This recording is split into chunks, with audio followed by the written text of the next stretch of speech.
विषय की ओर आते हैं और आपको बताते हैं कि भगवान विष्णु की महिमा क्या है, कैसे उनकी विधिवत पूजा अर्चना करके आप अपने बिगड़े हुए कामों को बना सकते हैं, कैसे उनका परम आशीर्वाद आप और आपके परिवार पर हो सकता है। देखिए, भगवान विष्णु को संसार का पालन करता माना जाता है, आप भली भांति जानते हैं। उनकी पूजा अर्चना करने से आपके मन की सारी इच्छाओं को पूरा किया जा सकता है। चाहे आपकी कितनी भी बड़ी इच्छा क्यों ना हो, आप भगवान विष्णु की उपासना करिए, आपके मन की इच्छा पूर्ण होगी। जन्म कुंडली का कमजोर बृहस्पति भगवान विष्णु की पूजा अर्चना से अपना शुभ परिणाम देना शुरू कर देता है।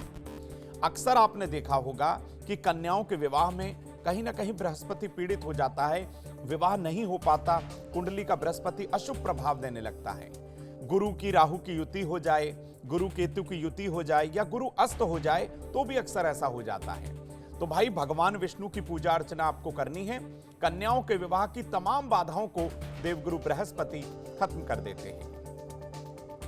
मुसीबत के समय भगवान विष्णु के मंत्रों का जाप करना कहीं ना कहीं अपने आप में रामबाण उपाय माना जाता है।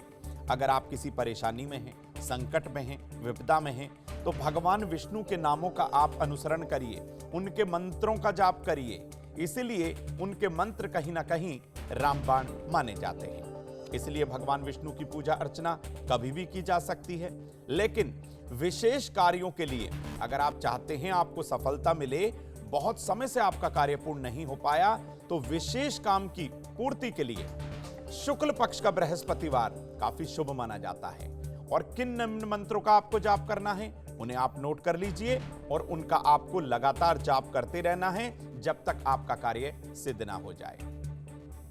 ओम अच्युताय नमः, ओम अनंताय नमः, ओम गोविंदाय नमः। इन मंत्रों का सफेद चंदन की माला या हो सके तो तुलसी की माला से 108 बार जाप करिएगा।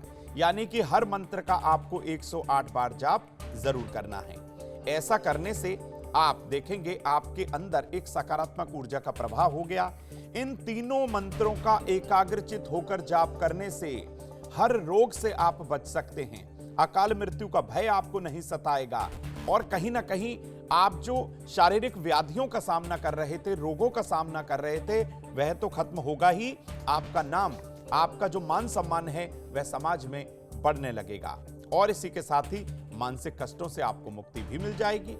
तो भाई, भगवान विष्णु का ये जो नाम हमने आपके साथ साझा किया है, इनके मंत्रों को आपके साथ साझा किया है, उठते बैठते चलते फिरते सोते जागते आप कभी भी इन मंत्रों का जाप कर सकते हैं।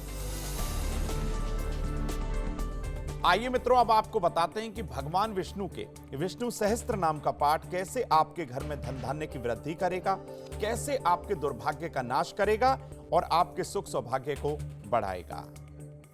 देखिए, वैसे तो आप जानते ही हैं कि भगवान विष्णु की उपासना सर्वोत्तम है।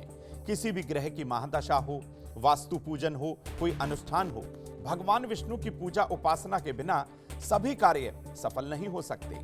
उनकी उपासना बेहद जरूरी है क्योंकि शुभता हमें जरूर प्राप्त करनी है। तो पवित्र मन से भगवान विष्णु के विष्णु सहस्त्र नाम का पाठ आपके सारे संकटों को खत्म कर सकता है, आपके मार्ग में आने वाली सभी बाधाओं को खत्म कर सकता है, कुंडली के अशुभ योगों को शुभता में परिवर्तित कर सकता है यह विष्णु सहस्त्र नाम का पाठ। तो विष्णु सहस्त्र नाम का पाठ करने से आपका भाग्य आपका साथ देने लगता है, हर कार्य आपका सफल हो जाता है। विष्णु सहस्त्र नाम के पाठ से मनोवैज्ञानिक तौर पर भी आपको लाभ मिलता है। मन की सारी दुविधा, परेशानियां धीरे धीरे खत्म हो जाती हैं। गुरुवार के दिन यानी कि बृहस्पतिवार के दिन सूर्योदय के समय आप किसी पीले आसन पर पूर्व दिशा की ओर चेहरा करके बैठ जाएं, गाय के घी का एक दीपक जलाएं और विष्णु सहस्त्र नाम का पाठ मध्यम स्वर में करें। बहुत ज्यादा उच्च स्वर में ना करिएगा, मध्यम स्वर में आपको ये पाठ करना है।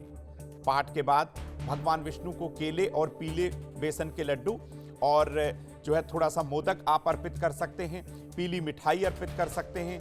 विशेष तौर पर जो भी सामग्री आप उन्हें अर्पित करें, अर्पित करने के बाद भगवान विष्णु की उपासना करिएगा और यह सारी सामग्री आप छोटे बच्चों में बांट दीजिए। ऐसा कुछ समय तक करने से आप देखेंगे आपके घर में धन की वृद्धि होने लगी है। सुख सौभाग्य में वृद्धि होने लगी है, भाग्य के अवरोध खत्म हो गए, आपका भाग्य जो है कहीं ना कहीं आपका साथ अवश्य देगा।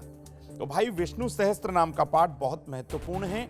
आप इसको प्रतिदिन इसका अनुसरण करें, इसका जाप करें, इसका पाठ करें तो ये आपके लिए सर्वोत्तम साबित हो सकता है।